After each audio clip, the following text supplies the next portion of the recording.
अस्सलाम I am Sarfaraz and you are watching my YouTube channel Baghdadi Munda. अच्छा दोस्तों, अज तक मुख्तसर जिहा व्लॉग होना कवाली दा प्रोग्राम है वाजिद अली बगदादी दा आस्ताना आलिया हज़रत शाह हबीबुल्लाह कादरी गिलानी बगदाद शरीफ के अंदर। तो अज का व्लॉग मुख्तसर होना, सिर्फ तुसा कवाली समात करनी है, ठीक है। तो अज का मज़ेदार व्लॉग स्टार्ट करने तो पहले मेरे यूट्यूब चैनल बगदादी मुंडे को लाजमा सबसक्राइब कर देना और वीडियो को लाइक करके शेयर कर देना। तो आस्ताना आलिया बगदाद शरीफ से आज वाजिद अली बगदादी ने कवाली कर ली।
Shah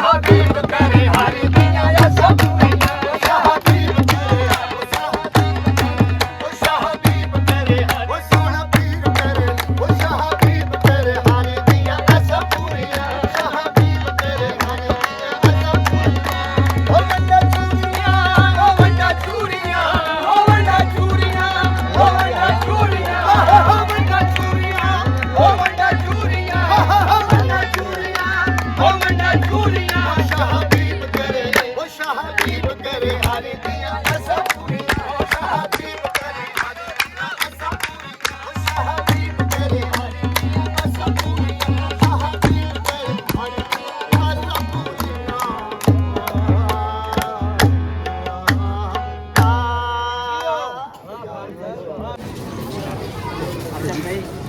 ठीक